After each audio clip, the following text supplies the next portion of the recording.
Welcome to the network, the educational podcast designed to help our community navigate the four areas of life that I like to call the funky four corners. I've had the opportunity to interview some of my favorite people with one goal in mind: to help the spiritual, physical, mental, and financial health of our people as we navigate this thing called life. Subscribe to the network. You never know, you might need it.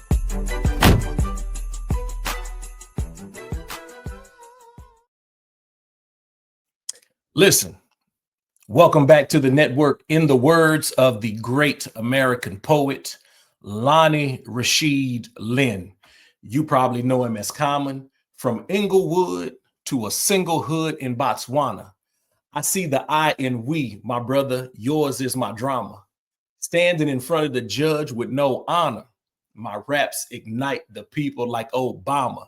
Today, network, the educational podcast that is designed to help our community navigate spiritually, physically, mentally, and financially. We're going to talk about how Black music, faith, politics, and the pursuit of wellness is so necessary in our community.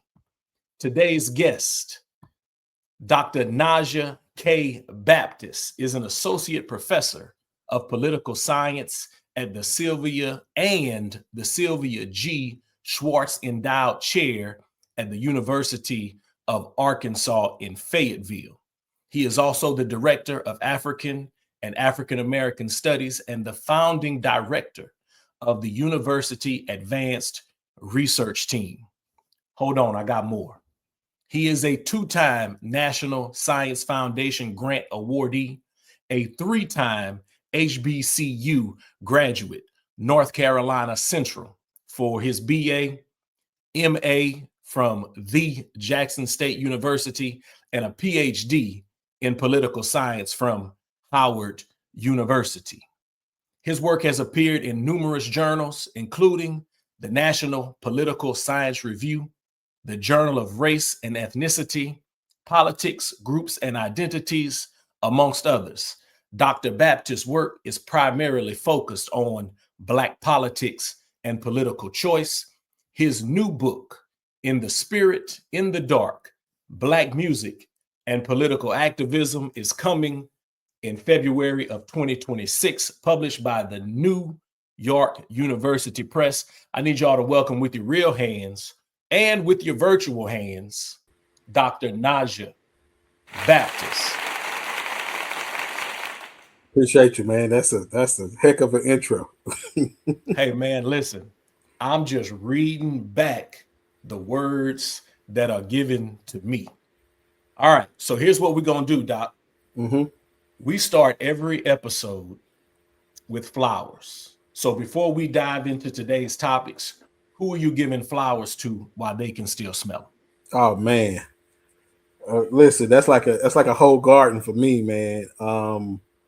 First person I want to give flowers to is the bishop of my church, Bishop A.D. Cunningham of the United House of Prayer for All People, and then I want to give flowers to my wife, Madison Baptist, and our daughter Mallory, and then to my father, C.D. Baptist, my sister Akila Baptist, my brother Dwight Baptist. I want to give flowers to all of my mentors that are still around. Dr. Floyd W. Hayes III, who introduced me to the intersection of political science and Africana studies, who wrote the book Turbulent Voyage. He was my first professor at North Carolina State. I want to give flowers to my professors from North Carolina Central, Dr. Jarvis Hall and Dr. Artemisia Stanberry, who took me on as a non-traditional student and allowed me to come into Central and kind of refocus. I also want to give a shout out to Dr. DeAndre Orr, Beta Theta 86. He's at Jackson State. He found me at a conference and found funding for me to come to Jackson State and kind of put me on the road of more experimental political science. And then, of course, all of my mentors from Howard University, Dr. Neon B. Carter, Dr. Darrell Harris, Dr. Clarence Lucene, and of course, my dissertation chair, who's now retired, Dr. Lorenzo Morris. And also from high school, Dr. Maurice Pettiford, who kind of found a fledgling high school student who needed some redirecting and some pivoting and put me on the road to do great things. So those are just a few flowers, man. I could go on and on. We could spend the whole podcast talking about how many people, because it takes a village to raise a child, and it takes an even bigger village for a man to be able to thrive. So I can go on and on. That's man, that's good stuff. So now that you've given those flowers, let's talk about the soil that you grew out of. Yeah, Okay. yeah. So if I met a young Naja at your home church, Mm-hmm. right? Mm-hmm. What would I have seen? So who was shaping your view of God, your view of blackness, and Mm-hmm. your view of politics back Yeah, then? yeah. So growing up, it was interesting because I always say, and even on my Instagram page, I say I'm the son of a preacher man and a teacher woman. My mother was one of the first Head Start teachers, and my father was a minister and is a minister with the United House of Prayer now for 50 years. So, had you encountered me at a young age, you would have seen a young deacon, right? Um, you come to service and I would be singing for almost an hour or so, singing my heart out. Um, and then kind of this community of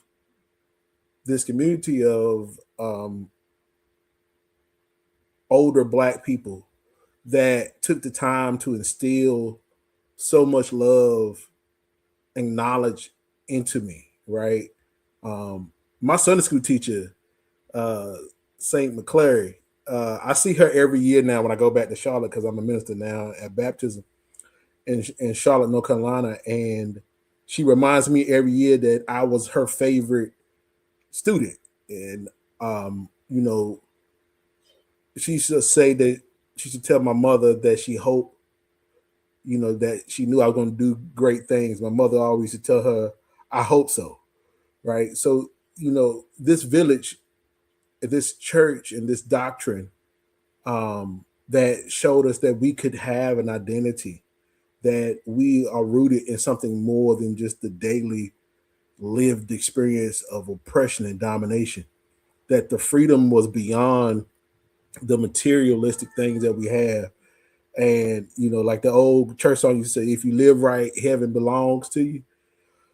And to see, what Stuckey calls the ring shout, to see people shouting together. The Bible said, let the young and the old worship together. And to be able to see that and to be able to witness people swap their troubles for joy. It was something unlike you ever seen before growing up. I also played on the church band with me and my older brother Dwight. Learning how to play a musical instrument at a young age of like 10 years old. And studies have now come out talked about the influence and the impact of children learning instruments at a young age. And it's not just the trombone that I learned, but the singing as well. It does something to the brain, physically, but to the spirit, metaphysically, right? Because in that moment, I'm learning the beginning of how to connect with something higher than myself, how to get away from the problems of the world. And when you're a kid, man, you don't think about, you know, troubles. You hear people talk about troubles. You hear older people testifying about things that they go through and things that they have to deal with and things they have to encounter. And you don't understand it, but at that moment they are pouring into you and giving you pearls of life, right? They are preparing you for what is ahead and telling you that you can persevere through it, that you need something to help you get through. There used to be a song that younger sisters used to sing called how do you plan to carry this heavy load? How do you plan to cross this rugged road? Don't you get lonely traveling both night and day? Don't you know you need Jesus every step of the way? right? So it told us we can't Yeah. just limit ourselves, but everybody else around us. Man, that's good. So what I want to do, man, it's because you were really segueing into one of the places that I will go, Yeah, yeah, right? But we gonna pull it back so that we can go forward. All right, yeah, we're gonna pull it back so that we can go forward. So, mm-hmm. man, some good information that you just gave us about your upbringing, right? Yeah. So not just academic, but spiritual, right? So the the cornerstone of this podcast is something that I like to call the funky four corners of life, right? So we are Yeah. here to Oh, yeah. help people who are listening and watching spiritually, mentally, physically, and financially. So while we're Mm-hmm. here, let's tap into this spiritual corner.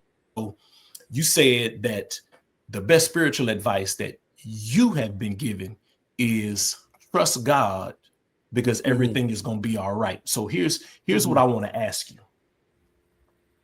How has Black spirituality formed a moral compass for how we move through racism, grief, Oh, yeah. struggles? That's the first part. And then the second thing is, because you started talking about some hymns, right? You Mm-hmm. started talking Mm-hmm. about some hymns there. So what are Mm-hmm. the hymns, the gospel songs, maybe Yeah. some protest songs Yeah. that can kind of serve as scripture for the Black struggle? So Right. first Right. question is, how has Black spirituality formed that moral compass? Yeah. Yeah. I mean, listen, there are ad nauseum of books from Black scholars talking about African spirituality, Black spirituality, and what that means, right? But when you really break it down to what African spirituality or Black spirituality really is, it's the ability to be able to persevere in the face of trouble, right? I'm a kind of blend both of them together. So when people are using nobody knows the trouble I've seen, nobody knows but Jesus, what they're telling you is that something has to get them through. Uh, Spirituality is about your relationship with God. And I was just thinking about when we were talking earlier, how the Bible says, study to show thyself approved.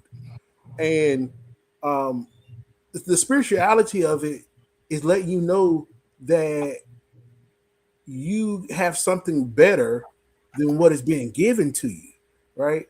And when we think about, I mean, people think about African life and they start with the enslavement period, as opposed to starting with the fact that colonizers didn't take slaves, enslaved Africans. What they took was they took poets and engineers and architects and maritime sailors and farmers, the greatest in the world.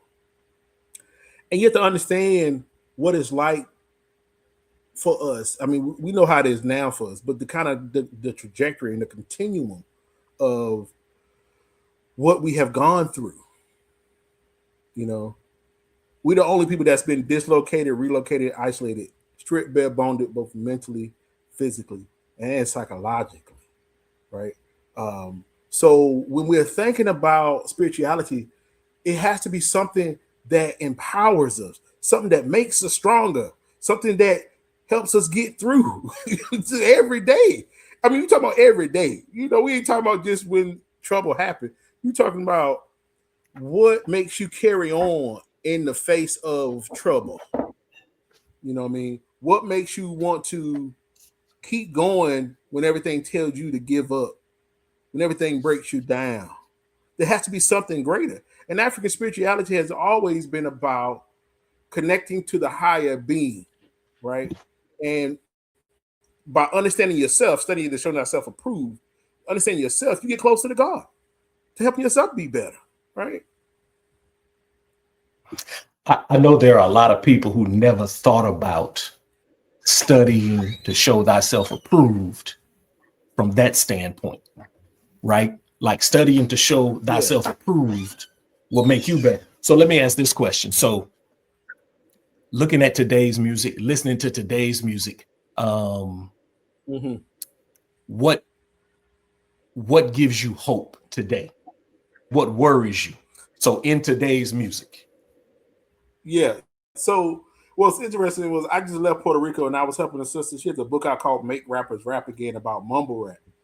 And so in it, what I was talking about was that when we think about mumble rap, people become scared, right? And I guess we all did at some point. Dr. Heidi Lewis, she was writing this book, and because she gave me the honor of actually because scholars are about letting other scholars critique their work to help them be better and to see if it's it got chops. But we were talking about, and I was talking about the connection and the spirituality of the mumble rap, right? The first thing I said was that mumble rap was like scatting. And everybody's like, what? So I had a sister scholar, Dr. Ashley Daniels, who said it all the time, like mumble rap is scatting. But then I started thinking about Jay-Z's documentary, Fade to Black. So when Jay-Z was always creating songs, he would sit there and mumble, right? And the mumble was his first take, and it was the most purest form of communication and expression. And what he said was, you put the right artist with the right track, leave the door crack, and let God walk in. So the mumble is the moan. They in church they say when you moan because the devil don't know what you talk about. Yeah. So Yeah. There's a conversation to be had about mumble rap and the issue of educational policy and mental illness and everything else with Gucci Man and everything else that we've been talking about recently. There's a place and conversation for that, but also there has to be space to talk about mumble rap in the form of a expression of African and Black spirituality, and that it is the earliest form. I don't even want to say primitive. I was like the most earliest form of expression. So it is a moan, right? They are telling us about No Child Left Behind. They are telling us about the troubles of contemporary world. And if Chuck D was right, which he always is, that rap is the CNN of the hood, then that means that they are telling us new stories. We don't want to hear it, right? We don't want to believe it. We don't want to believe that we didn't accomplish everything that we thought we did in 64 and 65 with the Civil Rights and Voting Rights Act. We don't want to believe that, right? But these kids are holding us to the fire and holding us accountable. So that's what spirituality is really about, understanding ourselves better. That's good. That's good.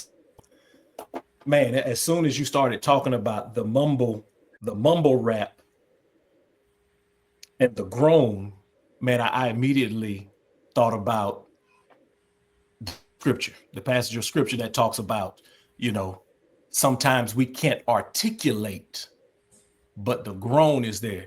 Doc, that's good stuff. So the words are not even enough. So, but even think about Miles Davis, right? When Miles first started playing, Miles is playing directly to the audience. He has on suits. He's real pristine, right? After he gets attacked in the Police Brutality Act, he does not face the crowd anymore. He walks and paces throughout the crowd. Why? Because he no longer cares about validation from the audience. He cares about the connection to the music, right? It's like Nipsey Hussle says, like it's an experience where something comes down and inundates onto you. And when it falls on you, when it falls like rain on you, it inspires you. It lifts you up, and you don't have to make it audible. The idea of using, the perfect word or the semantics of it all is something more modern, right? The moan and the mumble and the improv and the scatting and all of this is back to our roots. That's the African spirituality of it, because we understand what it means, right? It's like when they talk about blues, when the person who wrote Smokestack Lightning, Howlin' Wolf would say, when you ain't got no money, that's the blues, right? Yeah. Why is he howling? Like he's howling at the moon, because you're trying to get it out of you. And sometimes getting it out of you does not mean articulating the perfect sentence. It means saying what has to be said. It means if you stutter, if you stumble, if you moan, if you groan, because that means something more, because you are talking to a deeper part of yourself and expressing a deeper part of yourself. Doc, work you're doing is so important. It's so important. So I think it'd be accurate to say that the church was responsible for shaping your moral compass. Um, in your book, let's get ready to talk about the book. So I Okay. think we can say that music has played a part in shaping not only a historical and historically grounded uh, perspective, right? But I think music perhaps also has shaped some political perspective. So here's the Yeah. argument you made. So you argue that Black music is teaching a whole generation how to see the world politically. Mm-hmm. Mm-hmm. So the title of your book coming out in February 2026 is In the Spirit, in the Dark. So talk Right. about how Black music is teaching this next generation how to see the world politically. Well, we have always smuggled our identity in culture, right? When you think about, I say this all the time whenever I teach my classes, culture is where politics plays out the most. And for Black Americans and for African Americans and for Africans that are children in exile, um, we didn't really get, how do we express our politics before 1965? Right? How do we express our politics even now during this period that some consider to be an upheaval or another post Reconstruction era? Right? How do we do it in a way where we can express it without being punished, without being prodded, without being lambasted or outcast or whatever? Right? It's our music. It's the political expression. And then it's carrying memory. Every song we sing carries a memory. The artist has injected an identity, an ideology, and a thought inside the music. The music, the beat alone is what brings the people together. The beat alone. The beat alone. That's what jazz is. But then when you put beat or rhythm with poetry, when you are understanding that the thoughts that people have and the experiences of it, the lived experience is within the music, right? So my master's thesis at Jackson State looked at how rap music influenced identity. Psychologically speaking, there's something called primus. You can listen to a song and a song can inundate you with values. You don't even realize it. Mm-hmm, You could mm-hmm. you can listen to Fight the Power and you hit a hook, fight the power, fight the power, fight the power, fight the power. You don't even know that it's inundating you with a certain ideology. And that was my master thesis. What I'm arguing inside of this book is that I can look at your choices and tell what you have stored up over the years as your armor, because music functions like an armor. I mean, there was a trend on TikTok that I talk about in my book, how people would play trap music before they go to work, right? Or they'll play, gangster music to get hype, but to get ready, you gotta get ready. You know what I mean? Hey, yes, sir. Yeah, yeah. And it was interesting Yes, because sir. I was at Howard a few years ago, and George Clinton was there. He was doing the other version of the Atomic Dog, Root to the Q's, and and uh, my dog Chuck was there from Alpha Chapter, and so so uh, George started singing a song, and Chuck say, "That's the song we use for the march down." He said, "What?" And so to see this moment, I don't even talk about this in my book. I'm talking this because you the book. To see this moment, right? This moment where George Clinton had no idea the influence he had on Alpha Chapter history, and caught that every line does the song, and have no idea it's George Clinton's song. and that it was smuggling in. He said, "Yeah, I wrote that song about empowerment, and it's empowering you through your probate right there, that long walk right there." You had no idea. You know what I'm saying? Imagine that. Imagine what it means. And you were talking about spirituals earlier. Like I start with Fanlo Hamer and This Little Light of Mine, right? Mm-hmm. The light is about us, that we are the light. The music helps bring out and amplify it if you have the light in you. But we are also illuminating in darkness, right? Democracy dies inside the darkness. And the darkness can consume you, and it can consume your light. It's easy to get mad about things and think the worst about things and be mad at everybody every chance you get. But it's another thing to let love come in. You know, that love and light. And music is meant to amplify that light that we have in us. So I wrote a couple of things down. Mm-hmm. And this is in reference to where you started. You said, how did we talk about politics before 1965? Right? How? So if you have any historical background, if you understand Alan Locke and the New Negro, I think you're going back towards the Harlem Renaissance.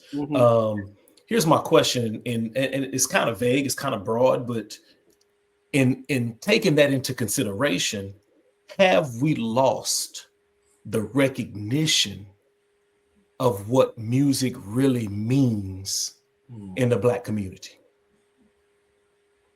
I don't think we could ever lose it.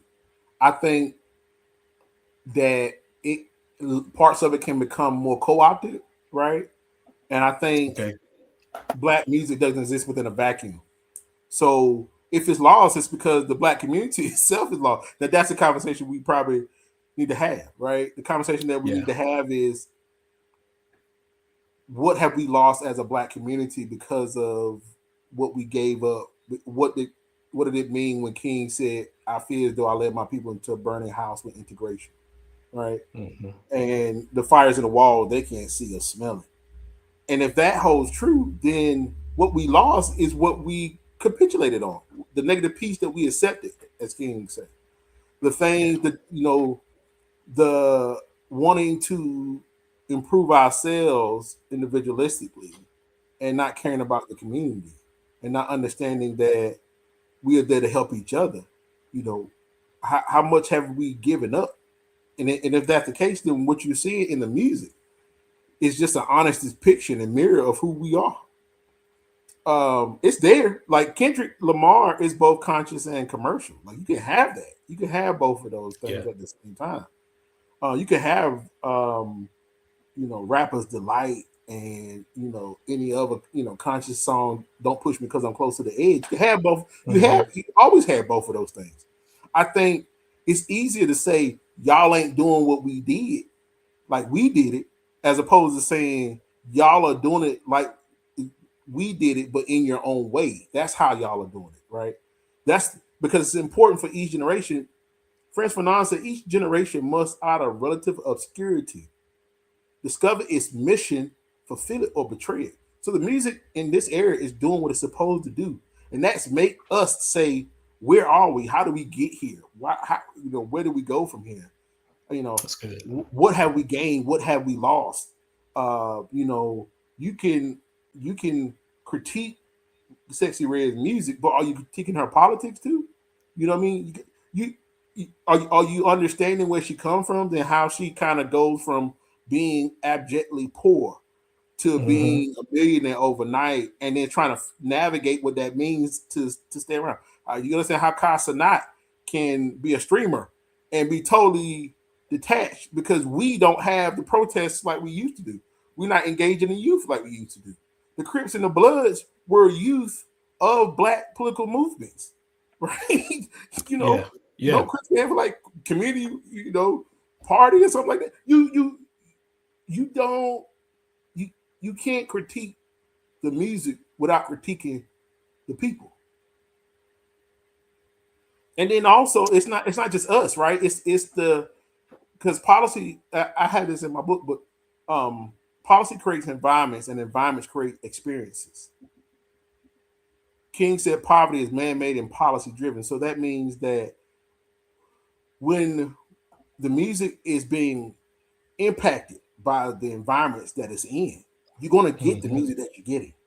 Right? When you have no child left behind, it's leaving every child behind. When you have, zero tolerance policing, or when you have police brutality going on and it's at a high, you're going to hear more about it because people just want to talk about their lived experience. They're going to talk about what they know. You know what I mean? Yeah. What's that? Jason said, critics say I'm money, cash, hoes. I'm from the hood, stupid. What types of facts are those? If you were having holes in your Zapato, you were celebrating the first minute you were having dough. Of course. But at the same time, you can't say the music is bad, but there's no community that it has to connect it to. Yes, there's an obligation of the artist. Yes, there's an obligation of him to give back and understand the community better. But there was also our obligation as a community to be able to inundate them. Everybody ain't supposed to be Tupac. Tupac was a anomaly. He was a poet laureate. He was his. We don't talk about it enough, but his mama was Afeni Shakur. His stepfather was Matulu Shakur, who helped him create Thug Life. His godfather was Geronimo Pratt. His godmother Asada Shakur. Come on, man. He read Machiavelli at 12. All right. Policy creates environments. So there's no way. This is what's happening. I can only speak for myself, but I'm sure there's some other people in here as well. So my playlist is 30 years old. I listen to those things. But when I listen to a lot of music today, I'm not really listening to it. When I critique it, I'm not listening to the entire experience of the music. Right. And that is where I'm at fault right there, because hearing you say policy creates environments, and I'm listening to you, I'm like, man, music is an experience. And that's why I love the music I grew up on, because I understood a lot of the experiences. And then I critique what today's kids listen to, because I'm not taking into account the experience. I done turned into one of them adults. Let me ask you this question, Doc. About how many young people were surveyed for this book? Well, I surveyed probably a total of probably 400 or 500. Okay. I did it in the middle of protesting at Howard. So the chapter was a Howard chapter, and I was a grad student. Didn't have many resources. I did a convenient sampling, and I got IRB approval to survey Howard students at Howard. But at the time, Howard A building was being shut down by the students. Yeah. Because, we can't talk about standing up against oppression and only just talk about this white man and not worry about the things that is being reproduced in our own neighborhoods. Yes, there's an onus of the individual to help themselves, but you can't stay with a bootstrap philosophy. Even King said it's a cruel jest to tell a bootless man to pull themselves up by the bootstraps. You can't just say, "Oh, you got to start with us first." No, what are you talking about? There's a correlation between crime and poverty. The more poverty you have, the more crime you got, and poverty is man-made, policy crazy. The lack of jobs, the poor education, the crib to prison pipeline. And yes, you can also say, "Hey, brother, we got to do better too." But you can't say just do better and then walk away. You don't make sure he got a job. See, that was the problem with the Civil Rights Act. And my grandfather used to say, the Civil Rights Act, and he was a World War II quarterman. He died at the age of 97. He used to say, all the Civil Rights Act said was, I could eat in a 5-star restaurant, but it didn't ensure I had 5-star money. Yeah. It's the accountability of it all. It's about understanding that politics is defined as an authoritative allocation of values and resources. The motto of it is who gets what, when, and how. And in Black politics, we say who don't get what, when, and how. When you don't get what, that is echoing King when he says, we have come to America to fulfill its promise with the Constitution and this blank check, and every time we go to cash the check, it comes back insufficient funds. Mm-hmm. Because the Constitution within itself was written in a way in which we were never included in the original Constitution. That's what originalists or conservatives are always never read past the 10th Amendment. That's something to put inside your back pocket. That's how they're able to make the claim of who Americans are, who the people are. They're making this based off of, Dred Scott case. They're making this off of Taney's decision. All my folks out there that one of my close friends, Justin Hampton, who's a lawyer, he always, we used to talk about law a lot. I call him Junior. But, that decision from Taney told you, King, he had to wrestle with that. That's why he was when everybody like to use King, but like Bernice King says, we don't want to really use and really see his struggle, even inside his book, right? And what does it mean when it says that it doesn't matter even if Black people do get freedom and are emancipated? They were never part of the people. They were never part of the original contract. That means we have a subcontract. We got a subcontract, like one of my articles talk about. The subcontract can be revoked. I have a piece I call "As Is America: Subcontracting Freedom." Mm-hmm. I wrote that. I was just a grassroots, just with trying to indict everything. But yeah. So this is not one of my questions that I sent you earlier. Just as I'm digesting all of this, right? Yeah. I'm digesting all of this, man. Yeah. The importance of music. Oh yeah. The importance of standing history as it relates to our music, but also history as it relates to our politics. Yeah.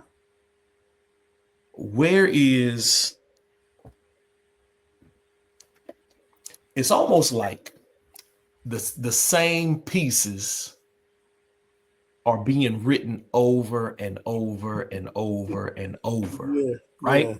Yeah. Because we can go every generation, right? And we're talking about the same issues when it comes to our community. We're talking about that blank check that comes back NSF. So where does the music go? Yeah. Where does the music go? The music is what grounds us. The music is what shows us the continuum. Like Du Bois said, don't you know the past is the present, and without it, we are nothing? I should read that every day in my history class at North Carolina Central in Burr Harper's class. He wrote that book with Brother Hobson, With Faith in God and Heart and Mind. And that quote used to haunt me. Don't you know the past is the present, and without it, we are nothing?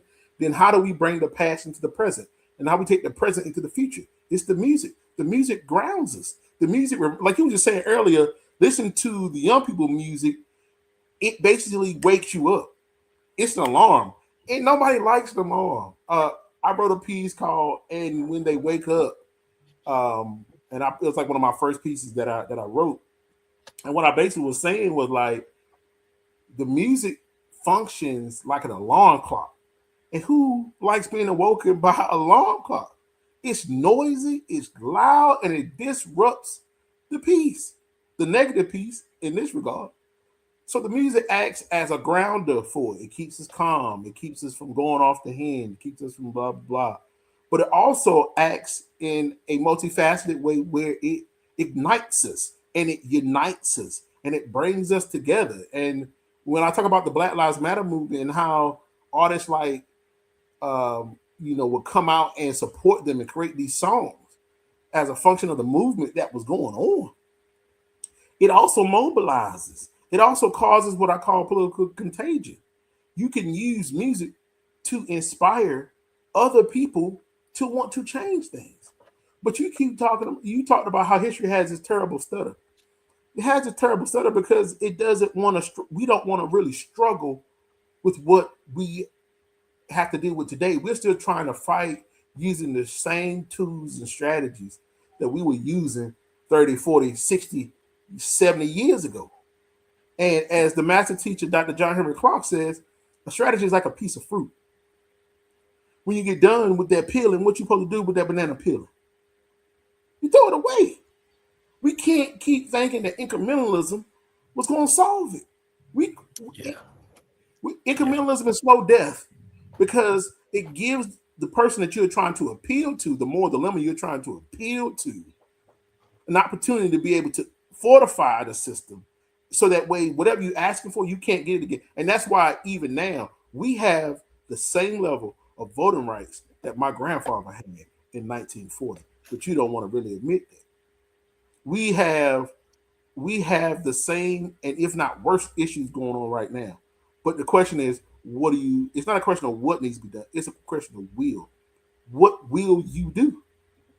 Are you really willing to do it, or are you just gonna be social media warriors, right? And just tweet about it and text about it and hashtag about it and never figure out another way. I mean, it has to be something else done. All systems seek predictable growth, and systems adapt, right? It's going to adapt. So then you can't march like you used to because they just open up the front door and let you out the back door.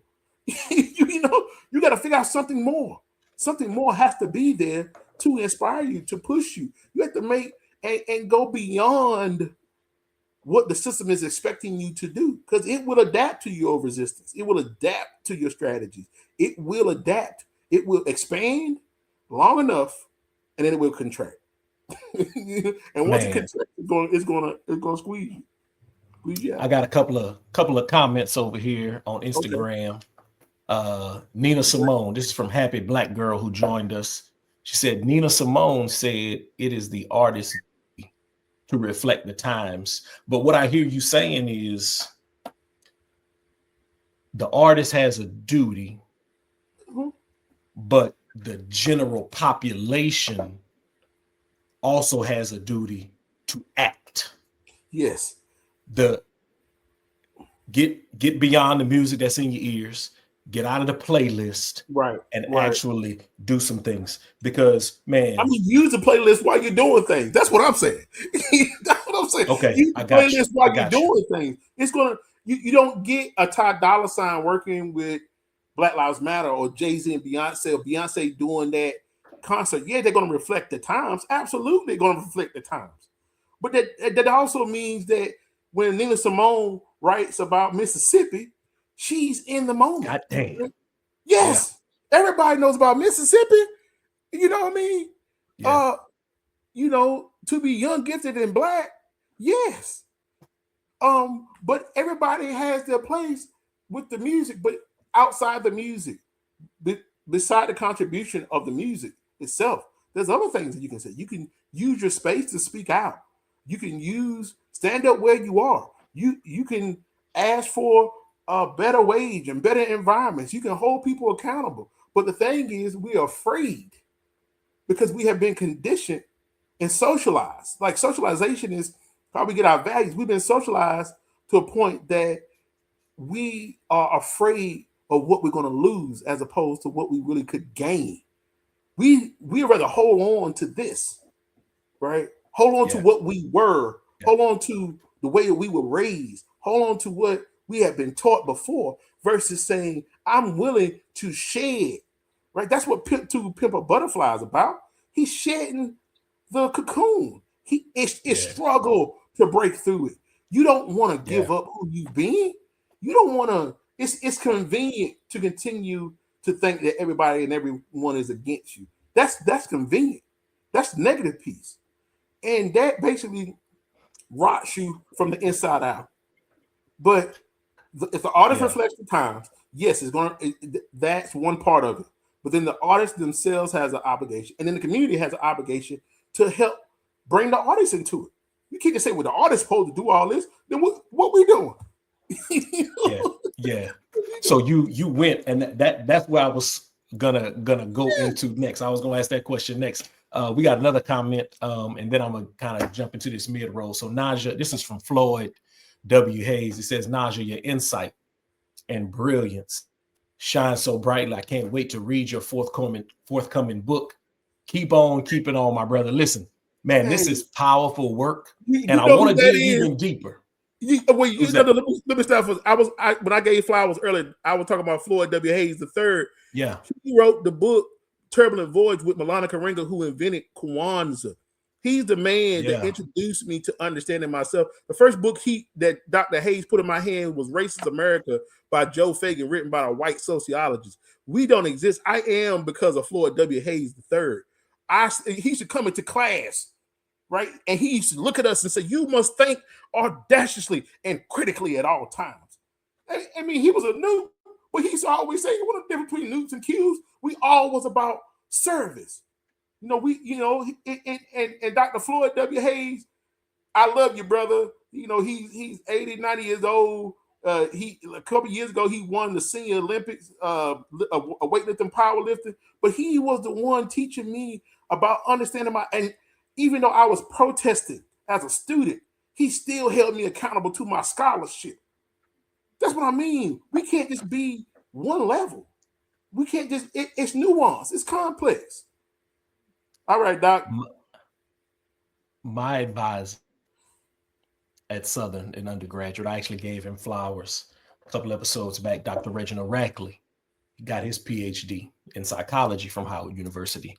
And one of the things he talked was how Dick Gregory would just be hanging out on campus to break bread and share knowledge with the younger students. Yeah. So that right there, man, salute Dr. Hayes. That is important. We Dr. have Floyd to W. Hayes the third. You gotta say the third. The third. Dr. Floyd W. Hayes the third. Salute. The third. Listen, he didn't play about this. Yeah. This is good stuff. It's so interesting you said Southern because the first Black woman political scientist, Dr. Jewel Prestidge, all of her students now, they call them Jules Jewel, right? Elsie Scott, Dr. Elsie Scott, who used to be over the CBC. She has numerous students around the country that have played a prolific role, right? But you made a point that I think we need to go back to, and that is sitting at the feet of the elders. Yes. And the elders being available for us to sit at their feet. You see how this relationship works? We have to do this together. There's an obligation that I have to the younger generation to say, come on, brother, let me talk to you.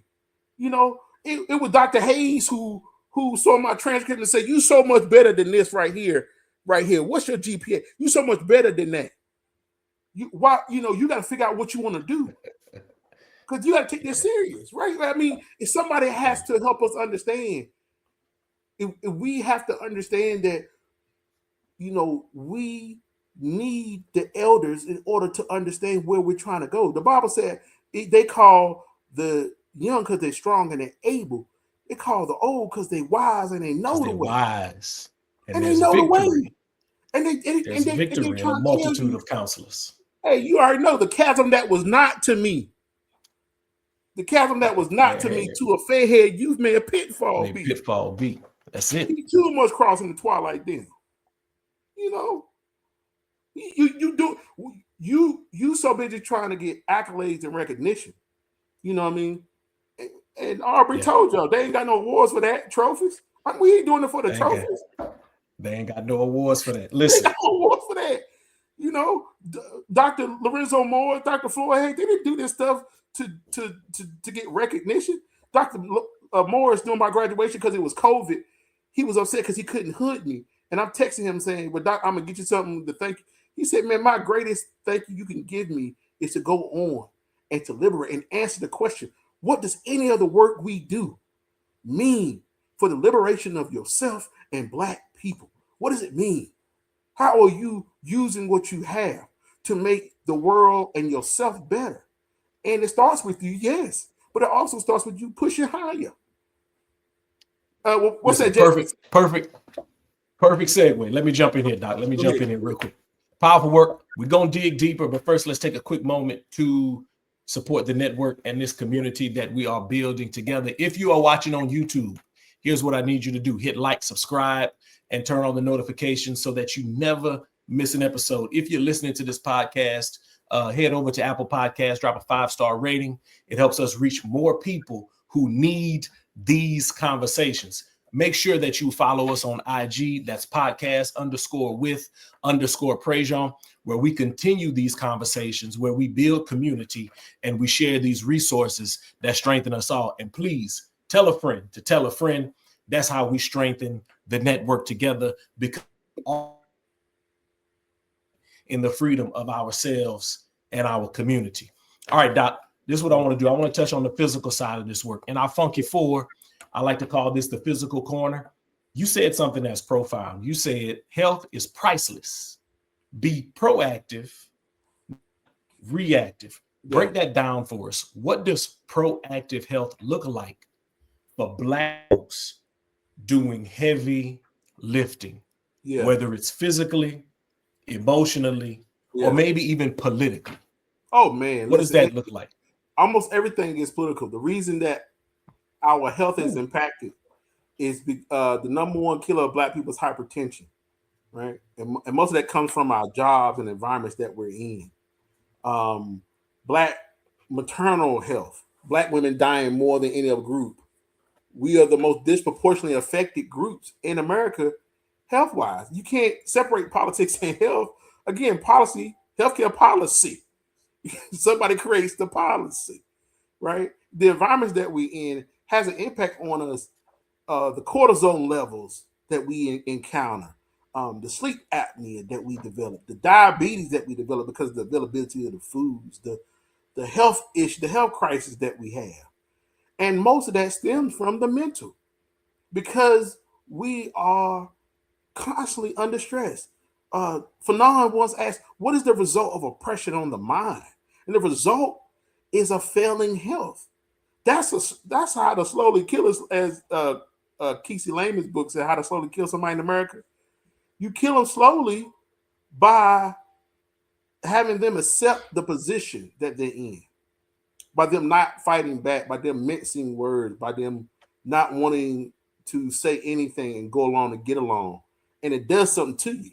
You know, that stress does something to your gut. You know, your ulcers develop that way. You know, all that stuff. But the health, the wealth is being proactive, meaning how do we go ahead and counter this? And one of the main ways that we don't talk about it is Black rest. We have sold into the idea that we got to work ourselves to death. We got to be twice as good as everybody else, and we're killing ourselves. Resting matters, and resting is not. And I had a colleague call me out on this one time. I never forgot, and I appreciate her saying it, because I would say I'm resting, and she said, "What you doing?" I'm returning emails. She said, "That's not resting." But I'm in bed. But it's not resting, right? You're not resting. You're not resting if you're still trying to do work or jumping on replying to email. Resting is unplugging from social media, from everything that we're doing. Resting is finding people and places that help you understand that you need to be better and how to do that, right? That tells you, hey, your slip is showing. Hey, take a breather, take 5, come back to it later. You know what I'm saying? You know, that's what, and that's how you be proactive to notice and to go to the doctor when things are wrong. The Black folks used to wait not because they didn't want to go, but because they didn't have the money, because the bills. See, that's a function of the economics of it all, the political economy of it all, because you don't have the economy. Anthony Downs doesn't write his book without politics, the political economy. It's political economy. Yeah. So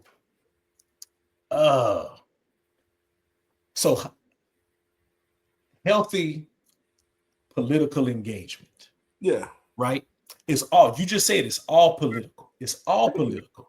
So, but what does healthy political engagement look like for us, where we're informed and active, but not spiritually or mentally crushed? Yeah. What does that look like? I think, and then on the backside, what's the soundtrack for that? Oh man. I think you disappeared into the background. How do we do that without being crushed? Right? Yeah. I think Audre Lorde said, if you don't define yourself for yourself, you get crushed into someone's existence and eaten alive. I say this all the time. I wish that when we talked about when they brought on commentators onto the news about Black people, so that they actually brought on Black political scientists, people that actually were experts in their field. If you're good at fixing a car, and I know how to change my oil, which is cool. I can change my oil, but that doesn't mean that I'm a trained mechanic. You know, you can research something on Google, and you can hear somebody, a talking head, or somebody say something on Instagram or Facebook or TikTok. But it also means engaging with the scholars, the black scholars that's actually doing the work. Read their actual work. Go. It's not like you got to go to the library. Go to Google Scholar. Look up the topic that you care about. Find the black scholar that's been working on that and cite them and talk about that, and then reach out to them. There's a conference called the National Conference of Black Political Scientists that we have every year. It's coming up in Maryland. We are open to the public. Come to the conference. Listen to these things, right? And it keeps you, the way you keep from being crushed is by seeking, like you saying, spaces like this community space that allows for you to say somebody else is going through the same thing that I'm going through. And just remember, you're facing this what other men have met, right? You and other women have met, and other people have met, because when you have space where you're able to say, hey, I don't have to compete against you. Tell me how you got there. Tell me what your passion is. And I was just telling my niece and nephew before I got on here, Yana and Donovan, I was telling them that you got to find your passion. You got to find what works for you. You know, if not, then it's going to crush you. But that's the crushing of it all, the estrangement of your labor, right? When someone else exploits and controls your labor, when you work for somebody else and you don't get the freedom of figuring out how do you create, what is your passion, what speaks to you even when you're sleeping, and you got to wake up and write down ideas. It's crushing to be under the weight of someone who is in a system that doesn't care whether you live or die. You know what I mean? And you got, that means you have to find life. That means you have to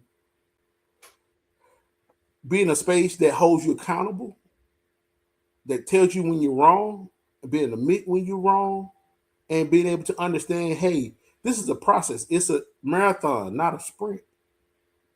You know, and you gotta, slow down, speed up, go. You know, it's a long journey, and you do everything you can do. And then when your time is up, when your mission is up, you pass the baton to the next group of people. They're gonna be doing greater things they're supposed to do. That's what I was saying earlier about Jay-Z said, "A young Carter, go further, go farther. Is that not why we came? If not, then why bother?" Then why bother? Yeah, yeah. So, man, it's so much to chew on here. So I wanna put a pin in something for everybody who's watching now. For those of you who are going to tune in and catch this later on YouTube or listen to the podcast later, it's all political. It's all almost everything. It's all political. All of it. All of it. Politics controls the road you drive on, the water you drink, the food you eat, the schools you go to. All of it is political. All of it. It's all politics. You can't say I don't care. And the problem is we wait every 4 years, and I say this all the time, that we suffer from political atrophy, which means that we let the muscle weaken. And then every 4 years we trying to run a marathon, triathlon. We ain't even ran no sprints. You know what I'm saying? You know? Yeah. So why is it that there's two things that I love to talk about that people are always like, man, don't talk about politics or religion. But those are the two things, in my personal opinion, in my humble opinion, that we need to talk about more. Yeah. Yeah. So where did that myth come from? Why do we still adhere to that myth? Because they think that if you don't explicitly talk about politics, or you don't explicitly talk about religion, that no one can really tell who. It's a way to hide yourself. Like Paula Dunbar said, we wear the mask that shades and hides. It's hiding yourself. That's the crushing of yourself, because you don't want to show who you really are. You want your representative to show up so you can just be cool with people you work with, make your money, and go home while the world around you is burning down, not knowing the fire is coming to your door. Yeah, but that's what I'm talking about in this book. You don't have to I can't look at you and tell whether you a Republican or Democrat, conservative or liberal. I can't look at you and tell that. You know, I can tell without you even trying. Your choices tell on you, right? You think you're hiding who you are politically, because you don't say anything about a policy like about abortion or Palestine or whatever. But your choices. Not choosing is a choice. Not choosing is a choice. Inaction is an action. That's it. And we can't afford. I love the imagery that you use. That political atrophy. Yeah. We don't use that muscle, but once every 4 years. And then we try to hide. Yeah. Listen, we can't afford. I was actually going to ask you as a, but I know the answer to it. We can't afford to hide. We can't afford to put that mask on because, like you said, the fire is coming. It's already whether you want to admit it or not, it's here. All right, let's talk about money just a little bit. So we've talked about the mind, we've talked about the body, the spirit. It's all political. The last corner that either holds our people back or it can move us forward. That's our relationship with money. So let's go there. You said a penny saved is a penny earned. What is one policy area you wish every Black household would track the way we track other things like culture and sports and stuff like that, but it directly impacts our wallets? What's one policy area Black folks need to track? It's a couple of them. I mean, I would probably start with credit, right? Okay. Or the student loan crisis. I think that's something that bubble. I would also, more than likely, more than anything else, start with wages. I think the living wage is something that we have detached ourselves from so much, and just like, well, I'm just going to get my money other ways, and we think it's normal working 3 or 4 or 5 different jobs, killing ourselves, working 40 hours a day is the way to do it. You know, I think if we care about our kids and our future, we will focus on, education and retooling ourselves in order to be able to have the things that we need. Money is simply an insulator, but Black capitalism will never save us, right? It's simply an insulator. It's going to insulate us in the way in which we need to give us time enough to be able to organize and do the things to do. The love of money is the root of all evil, but money, the Bible said, money answers all things. It has a purpose, but it can't be the complete reason. But you still need to be able to have a home and food and we have to, in order to save money, if you don't spend it, you got it, right? Living below our means, not trying to keep up with the Joneses, not trying to, knowing, a lot of people talk about now about, I saw Waka Flocka talk about trust, like having a living trust and all this other, understanding how the system works in order to put more money in our pockets, but understanding that, when the rubber meets the road, politics don't care about money. They'll lose billions of dollars by shutting the government down years ago. I ain't talking about the recent government shut. I'm talking about the ones from I'm talking about Barack Obama government shutdown. I'm talking about the shutdowns that has been happening, because this ain't the first time they've done it for 30 days. They'll lose billions and billions of dollars just to make a point. And at some point, the money can't keep us warm, the degrees can't keep us warm. You know what I mean? We would have been focused on it so much, we wouldn't, but there are many policies we can think about. Minimum wage or housing, the housing crisis, or the loan lending. I mean, who knows what's about to happen next with this new Department of Education? How much we spend on war versus how much we spend on education. There's a study out called $1 Million Blocks that showed like 14 or 15 blocks in Chicago where they increased the spending in the prison industrial system, and they decreased the spending in the education. And by doing so, it increased the crime and the poverty. And therefore, people weren't even able to have jobs. I mean, watching the market change, watching spaces like TikTok be taken over or Twitch, how we always Mhm. jump into things first and make it genuine, authentic, and then somebody takes over. We don't make sure we're getting our worth. We're gonna get paid what we worth. So you made me think about this private prison company that was suing the state Oh yeah, for not but for getting not them. having for not having enough inmates. So you said this, and somebody may be wondering the answer. You said black capitalism will not save us. Oh, So before we jump into the next thing, so if it's not black capitalism, what is? community. That's what saves us.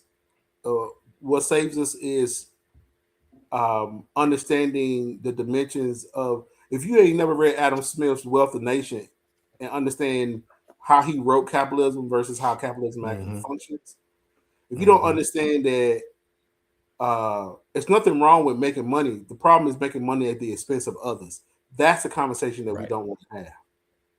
right, I right, want to be able to buy food and have room. Yeah, of course. But it doesn't mean I have to forfeit my identity and forfeit the issues. We don't all have the same issues. So we don't need all have the same solutions. And black capitalism just says all we gotta do is wait for the rising tide to lift all boats. But that assumes everybody's on a boat. Some people on a P road, some people ain't got a boat. Some right. boats capsize. We we just can't wait for it. Just expect that we hit their pocket. Jamal Bryant, the black buyout. That's going to work temporarily till they figure out something else, a way to stop it. Right? That may stop Target, but it's not stopping Washington.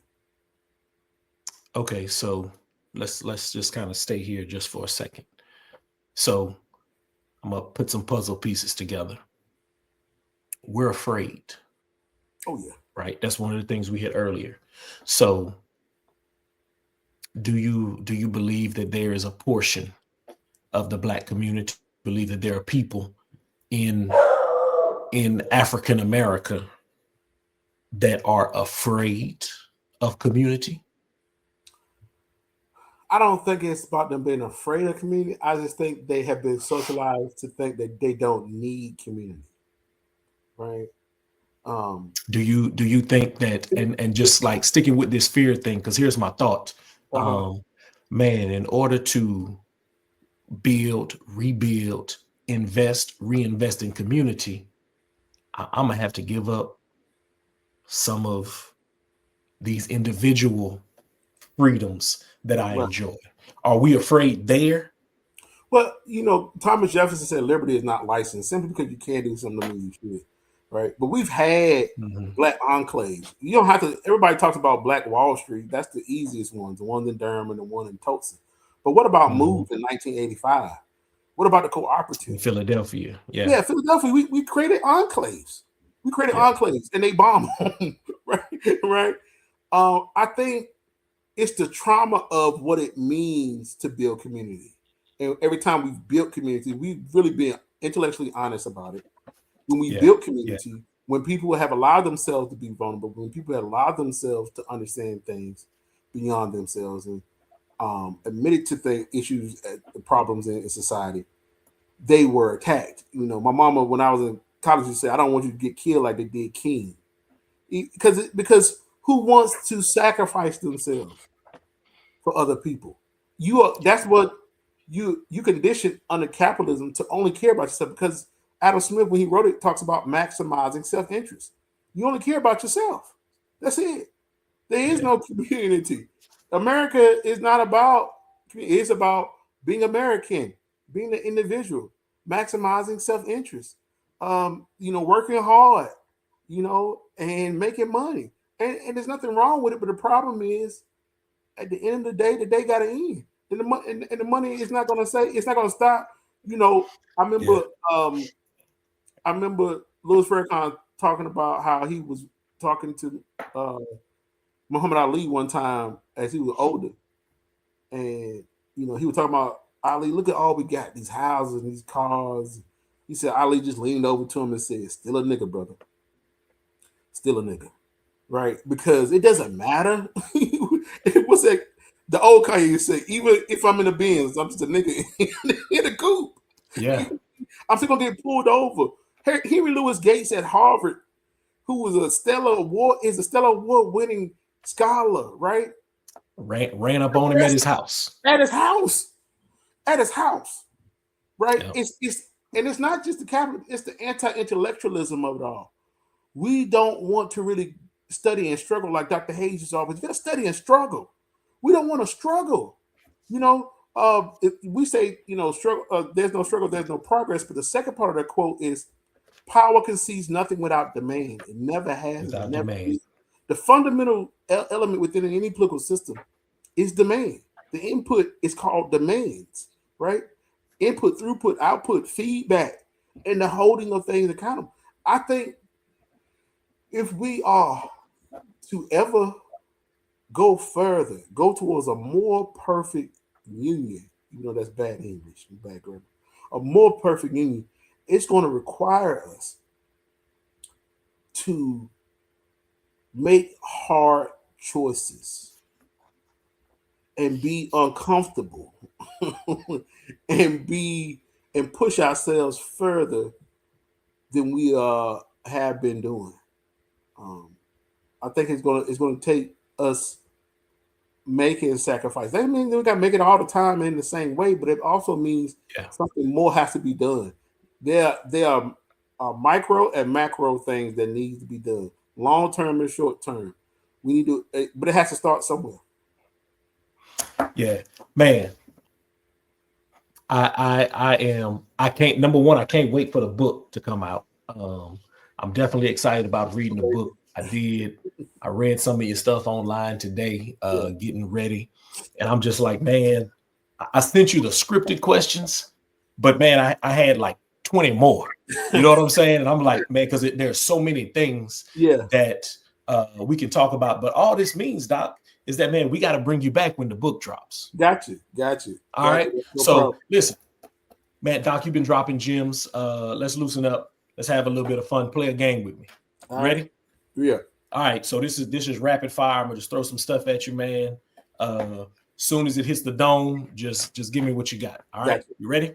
Yeah. All right. Choir rehearsal or protest march? Choir rehearsal. Okay. All right. So now, protest anthem. You going with Stevie Wonder's Happy Birthday or K Dot's We Gonna Be All Right? Well, we gonna be all right. Okay. HBCU homecoming or Sunday service at your home church? What's the difference? I love it. No, Sunday service. No, because it's not the same, but it's kind of. But Kanye said there's no church in the wild. You know what I mean? HBCU homecoming ain't nothing like a Howard homecoming. All homecomings ain't created equal. My brother gonna be mad at me because he said, the greatest homecoming on earth is at A&T, at Greensboro College. But Howard homecoming it's experience. But Sunday morning, you know what I mean? Sunday morning is the rejuvenating hour or 2 hours, whatever it is for you, because it's different for everybody else. But that Sunday morning, as Derek Kohler used to sing, when Sunday comes, all of my trouble, everything, even the trouble I had at home, as soon as it gets here, I'll have a new song. If you don't have Sunday morning, you don't get through Monday, through Friday and Saturday. Listen, what you just said, I don't want people watching or listening to miss this. You said even the those I had at homecoming when Sunday comes. Because listen, we love homecoming. Ain't nothing wrong with it. We love homecoming. Right. But even the trouble that you had at homecoming don't compare to Sunday. Listen, all right, here we go. Let me keep moving. Okay, all right. Okay. Organizing a voter registration drive or a political education Bible study. Political education Bible study. And I say that because I always tell my students voting is not enough. Activism is a must. You have to vote.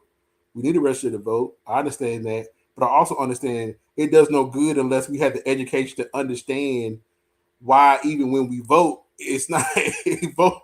Life ain't life and voting ain't voting. Why ain't it going through the way it's supposed to? You don't understand the cases that are going on. You don't understand Shelby County and all the mechanisms. You need both, right? I mean, you're going to vote, okay, yeah, but that's the lowest form of political participation is voting. That's the lowest form. That's it. That's it. So, mm-hmm. Man, as a high school social studies teacher, I always told my kids that my first and foremost job is that you leave my classroom and you are more informed so that you can be part of an informed electorate. Didn't matter if I was teaching African-American studies, if I was teaching world geography, if I was teaching economics, if I was teaching AP human geography, I need you to be part of an informed electorate. Because like you said, man, voting is the bottom of the barrel. Do it. Yes, vote, because even if the vote doesn't count, you can show it by voting. Yes, vote. But also that's the lowest form. There's so much more. I tell my students all the time, I don't teach you political science. I teach you citizenship. I don't teach you what to think. I teach you how to think. And in the words of the great Floyd W. Hayes III, you must think audaciously and critically at all times. At all times. Because it's not just about something you do in a classroom. It's not that. It's what you do with yourself. It's what you do to help yourself be better in the world around you. That's what it's about. So if you're one of those people who chose not to vote, right? If you're one of those people, because I'm sure you know some, because I know some, if that's the lowest level of your political engagement, then ain't really nothing else you can talk about. And then also, don't just say I voted and then that's it and go home, right? Even if you did vote, you put your sticker on, you took your obligatory Snapchat to TikTok, and then that's it. But you didn't know who you were voting for. You didn't know what they really stood for. You don't understand any of the platforms. You don't know the implications of the policies, and you don't hold them accountable after you vote. So then, why did you really? Then you say you want to say, oh, well, my ancestors voted. Yeah, but they didn't want you to just stop at voting. Right. Every generation. Each generation must, out of relative obscurity, discover its mission, fulfill it open. We are not supposed to be trying to still get the right to vote completely in 2025. This ain't a first in flight trophy. We chasing first in flight trophies in 2025. First black person and blah blah blah. We got out to vote. We voted and we won some elections, but you ain't taking over the party. You ain't making sure. I mean, you ain't pushing back against some of these cases and policies that you know that are existing. You're not pushing back on the fact of the redistricting maps that have come out.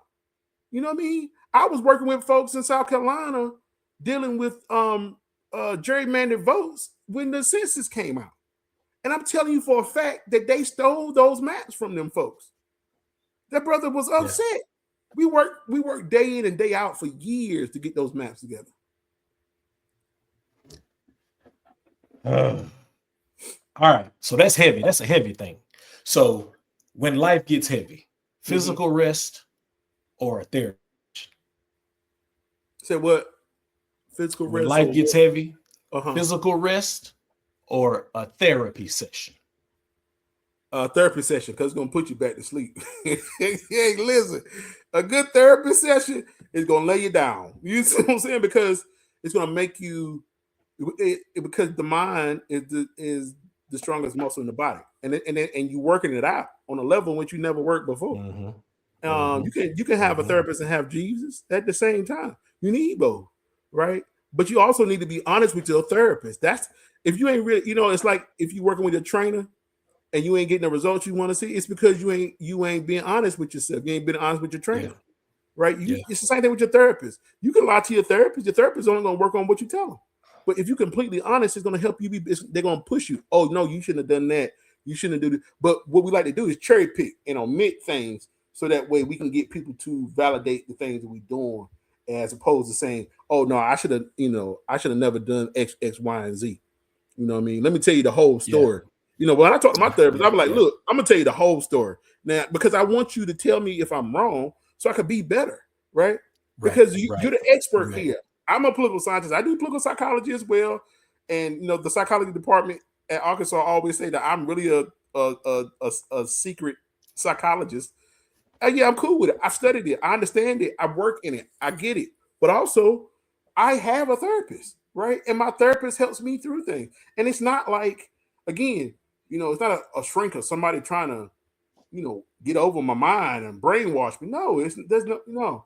It is Yeah. me talking to Yeah. someone to help me understand and give me tools to deal with some of the things that I'm dealing with. And look, I'm gonna say this again. I know I keep going back here, but we're afraid. Oh yeah. We're afraid. Two things. Number one, we're afraid to be honest. Yeah. And then number two, we're afraid to go to therapy because we're afraid of being honest. And then number three, we're afraid to forgive ourselves. Oh, listen.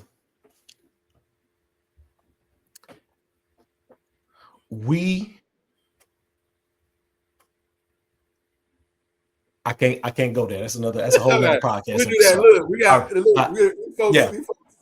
yeah. I really wanted to go there, but that's a whole nother episode, man.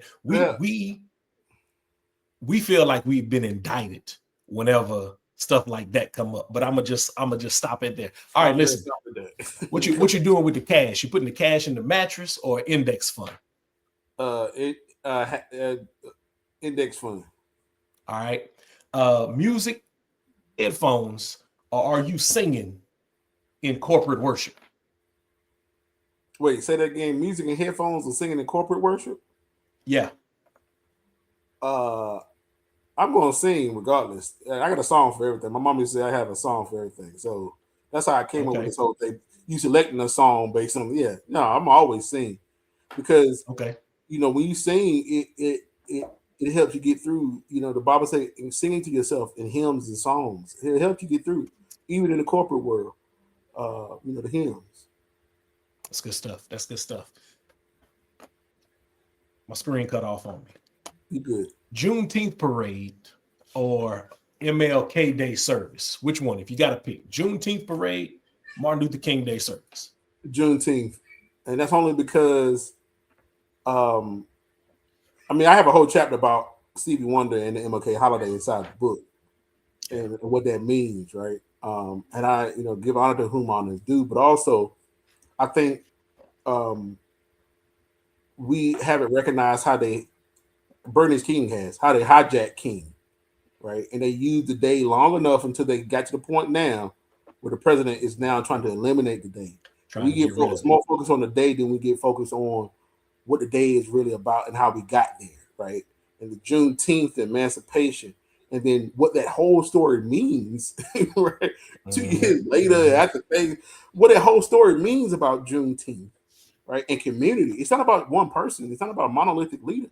We, Chacarera said, "I'm not a liberator. The people liberate themselves." Us. I am because we are. We are because I am. That's it. All right, last question right here. Last question. When you celebrate your small wins, are you going to eat out or are you going to cook at home? And when I was in grad school, I cooked at home. I had to do it. And people said, you celebrate I celebrated all of it. Steak and shrimp or a good breakfast or, because for me, it was cathartic for me. It was cathartic because most of the time I had been eating out to try to get through whatever I was dealing with. But once I've gotten to a point, why not? If I'm in a good city, I can get something good. I will, maybe some crabs or something. I'm cool with that. But, being at home too and being able to say, I made this, I did this, this is me feeding myself, nourishing myself, you know what I mean? And just having that moment of consecration. All right. I should ask this question first. Man, if you could have any superpower, what would it be and why? Oh, if I had any superpower, I think if I had any superpower, the superpower that I would want is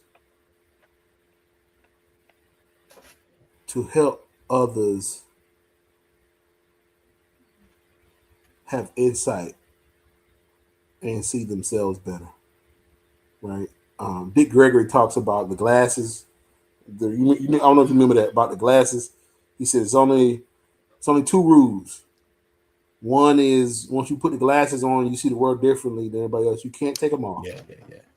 And the second one is you can't make nobody put them on. I wish my superpower was to help people put those glasses on, right? Yeah. And to have insight for themselves. They can see the world better. That's good, man. That's good. That's probably the best answer that I've had, man. This is episode 72, I think. That might be the Congratulations, best answer, man. That's longevity. That's good That's stuff right there. institution building. That's institution building. That's longevity. Listen, man, I do this. This is the Lord's work I'm doing. Okay. Yeah. Let me say that. This is part of one of my kingdom assignments. I don't care if one person watch it or 1 million people watch it.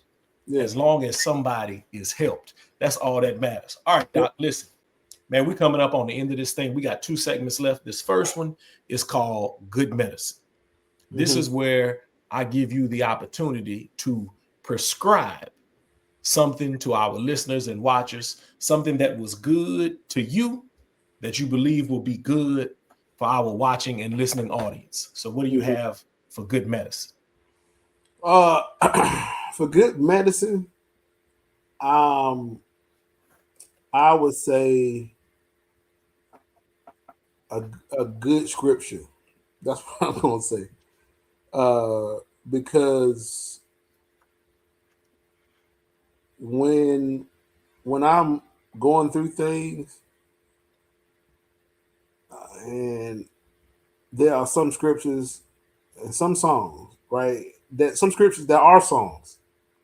I'm just reminded of one that said, "For I reckon that the suffering of this present time are not worthy to be compared with all the glory that shall be revealed in us." That's a scripture and a song at the same time. That's my good medicine. That's some good stuff right there. That's some good stuff right there. All right, this brings us to the very last thing in the episode. I like to call this You Didn't Ask. So, you didn't ask. Man, need advice. They don't need advice. We give advice when they didn't necessarily ask for advice. Well, here's what we do here. We give advice that nobody asked for, but they really need. So what do you have for You Didn't Ask? My advice would be listen more to Black women scholars like Dr. Melina Abdullah as opposed to Omar Johnson. She's a real Pan-Africanist, you know what I mean? Read Black scholars and Black leadership, literature and scholarship. Buy it, give it to somebody else. Cut the TV off sometimes and the social media. The advice I would tell you is that it can be addictive, right? And until you're able to understand that what we put in our bodies is what controls us, then that's gonna make the difference for you. Listen, they told us years ago. We thought it was just a saying. You are what you eat. Yes. And social media the algorithm will give you more of what you've been doing. It's not going to give you. You got to seek out other stuff if you're going to be on social media. If not, then you're going to listen. You can stay on TikTok for 6 hours, and all you saw was commercials and live feeds and people throwing gifts and 200 subs, and and that has its place. But also, the world is so much bigger. There's so much more going on, and you have to understand yourself better. Man, Doc, listen, everybody, we getting ready to get out of here. But here's what I need y'all to do. I need y'all to connect. If you are not already connected with Dr. Baptist, this is where you can find him on Facebook. If you use X, formerly known as Twitter, you can find him here. You can find him right here on IG. I need you to connect with this brother. He book coming out. What's the name of your book coming out, Doc? In the Spirit, in the Dark, Black Music and Political Activism. In the music. I'm sorry, in the music. In the spirit. In the Spirit, in the Dark, Black Music and Activism. It's available on all platforms for pre-order already. February 3rd, 2026 is coming. That's my firstborn. Listen, my illusion. If you are a regular watcher, listener, follower of this podcast, go ahead and get your pre-order. Go ahead and get your pre-order, because the whole purpose of this podcast is to build community. That's why it's called the network. That's why it's called the network. Before we get up out of here, I need you to hit like, subscribe, smash that bell so you never miss an episode. Once again, if you're listening on Apple Podcasts, give us that 5-star review. All right. It helps us to grow this community. Follow us on IG at podcast_with_Prejean. This is the network, your spot for elevating mind, body, spirit, and finances as we navigate this life together. Subscribe to the network, because you never know, you might need it. My name is Michael Prejean for Dr. Naja Baptist. Until next time, I need y'all to do one thing and one thing only. Y'all see it right here behind me. Let's make love the culture. Doc, thank you. Hang back with me just for 1 second. No problem.